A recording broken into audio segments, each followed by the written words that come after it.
தற்போது 69% இடஒதுக்கீடு அமலில் இருக்கின்றது. 30% இடஒதுக்கீடு பிற்பட்டோருக்கு, அதில் 3.5% இஸ்லாமியர்களுக்கு தனித்து வழங்கப்படுகிறது. இந்த 3.5%-இல் பிற்பட்டோரும் போட்டியிட முடியாது, இஸ்லாமியர்கள் பிற்பட்டோர் பட்டியலுக்கும் வர முடியாது. அதேபோன்று இறந்த பிற்பட்டோர் பட்டியலில் கொடுப்பதற்கு 20% இடஒதுக்கீடு உண்டு. அதில் ஒரு குறிப்பிட்ட சமுதாயத்திற்கு 10.5 கொடுக்கப்பட்டது, அது நீதிமன்றத்தில் ரத்து செய்யப்பட்டுவிட்டது. எனவே அதில் பல்வேறு சமுதாயத்தை சார்ந்தவர்களும் இடம்பெறுகிறார்கள். யாருக்கும் எந்த விதமான முன்னுரிமையும் கிடையாது. அதேபோல பிற்பட்டோர் பிரிவிலும் யாருக்கும் முன்னுரிமை எதுவும் கிடையாது.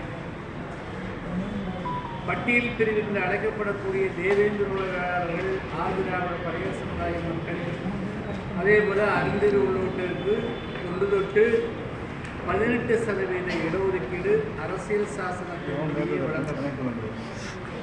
1% பழங்குடியினருக்கு.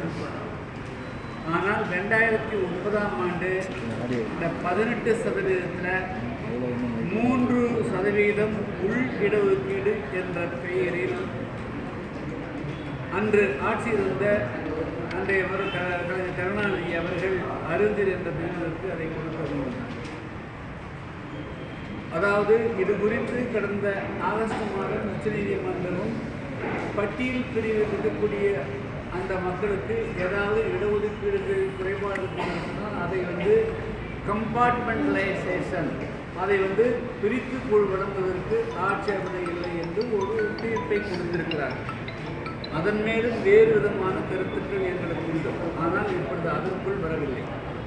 ஆனால் இந்த உச்சநீதிமன்றத்தில் மிக முக்கியமான தீர்ப்பு என்ன சொல்லுகிறது என்றால், நீங்கள் அப்படி பிரிக்கின்ற பொழுது எந்த ஒரு குறிப்பிட்ட பிரிவினருக்கும் நீங்கள் முன்னுரிமை வழங்கக்கூடாது என்பது அந்த தீர்ப்பினுடைய மிக முக்கியமான அம்சமாகும். எனவே உச்சநீதிமன்றத்தினுடைய இந்த உள் இடஒதுக்கீடு சம்பந்தமான தீர்ப்பிலேயே முன்னுரிமை கொடுத்து எந்த ஒரு சாதனைக்கும் இடஒதுக்கீடு வழங்கக்கூடாது.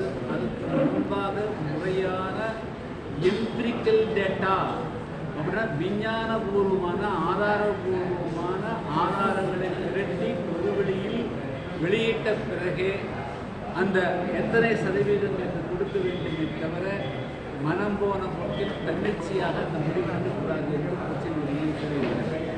ஆனால் உச்சநீதிமன்றத்தினுடைய தீர்ப்புக்கு மாறாக கடந்த 15 வருடங்களாக அருந்ததின்னு அழைக்கப்படக்கூடிய ஆதி ஆந்திரா, அதாவது தெலுங்கை தாய்மொழியாக கொண்ட ஒரு பிரிவினருக்கு தமிழை தமிழ் தாய்மொழியாக கொண்ட தேவேந்திர உலகாளர்கள், ஆதிரா பழைய சமுதாய மக்களுக்கு வரவேண்டிய இடஒதுக்கீட்டையும் சேர்த்து இப்பொழுது அந்த ஒரு பிரிவினருக்கு கொடுக்கக்கூடிய ஒரு அநீதி நடந்து வருகிறது.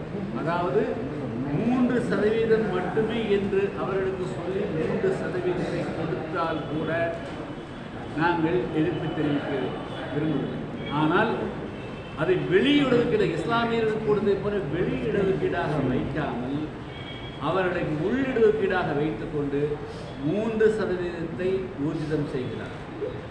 அதற்கு பிறகு மீதிக்கிற 15%-ஐயும் முன்னுரிமை அடிப்படையில் அந்த சாதியினர்கள் எத்தனை பேர் வந்தாலும் அவர்களுக்கே இதை எத்தனை இடஒதுக்கீடு கொடுக்கக்கூடிய ஒரு அநியாயம் 15 வருஷமாக நடந்தது. இதன் காரணமாக தென் தமிழகத்தில் பெருந்திரளாக வாழக்கூடிய தேவேந்திர வேளாளர் சமுதாயத்தை சார்ந்தவர்களும், வடக்கு மாவட்டத்தில் பெருந்திரளாக இருக்கக்கூடிய ஆதிராவிடர் பழைய சமுதாய மக்களும் தங்களுக்கான சட்ட ரீதியான உரிமைகளை கல்வி மற்றும் வேலைவாய்ப்புகளில் பெற முடியாதவர்கள். எனவே நாங்கள் இது குறித்து கடந்த பல வருடங்களாக குரல் கொடுத்து வருகிறோம். ஆனால் இந்த அரசு அதற்கு செவிமடுப்பதாக தெரியவில்லை. கடந்த நவம்பர் மாதம் சென்னையிலே பேரணி நடத்தினோம். டிசம்பர் 6-7 டெல்லியிலே கருத்தரங்கம் நடத்தினோம்.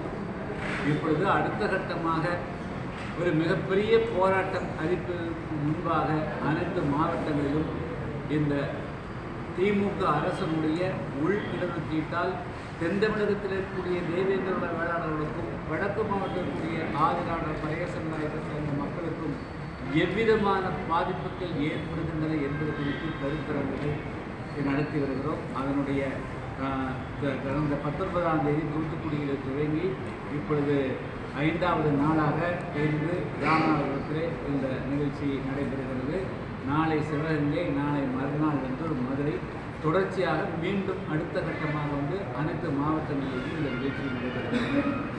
அதே போல மாஞ்சோலை தேயிலை தோட்ட தொழிலாளர்களுடைய பிரச்சனையை பொறுத்த மட்டிலும் அவர்கள் எந்த பிற மாநிலங்களிலிருந்து குடி பெயர்ந்தவர்கள், அவர்கள் வந்தேரிகள், அவர்கள் இந்த மண்ணினுடைய பூர்வீக மக்கள். அந்த மாஞ்சோலை வனப்பகுதியில் மரங்களை நடுவதற்கும் அதை சோலையாக மாற்றுவதற்கும் காரணமானவர்களே அந்த மக்கள். இப்பொழுது அது புலிகள் காப்பகம் என்ற பெயரில் அவர்களை அப்புறப்படுத்துவதற்கு உண்டான ஒரு அநீதி, அதையும் இந்த திமுக செய்கிறது.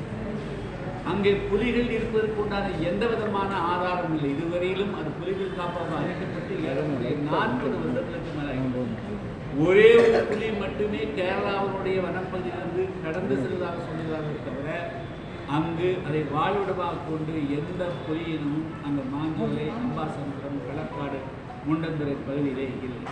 எனவே அந்த நிலத்தை ஏதாவது இருக்கிற மக்களை வெளியேற்றிவிட்டு அதை ஆக்கிரமிப்பு செய்ய வேண்டும் என்று சிலர் விரும்புகிறார்கள், சிலர் திட்டமிடுகிறார்கள். அதற்கு உடனடியாகத்தான் இந்த அரசு இந்த அநீதியை செய்கிறது. எனவே அந்த மக்களுடைய வாழ்வாதாரத்தை மாஞ்சோலையிலே நிலைநாட்ட வேண்டும் என்று வலியுறுத்தியும் என்னுடைய இந்த கருத்தரங்குகள் நடைபெறுகின்றன. இதனுடைய நிறைவாக தமிழகத்தில் மிகப்பெரிய ஒரு போராட்டம் நடைபெறும். அதே போல் புதிய தமிழகம் கட்சியின் சார்பாக 7வது மாநில மாநாடு வரக்கூடிய டிசம்பர் மாதம் 27ஆம் தேதி மதுரையிலே நடைபெறுகிறது. அந்த மாநாடு வெறும் உறுப்பினர்கள் மாநாடு இல்லாமல் குடும்ப உறுப்பினர்கள், ஆண்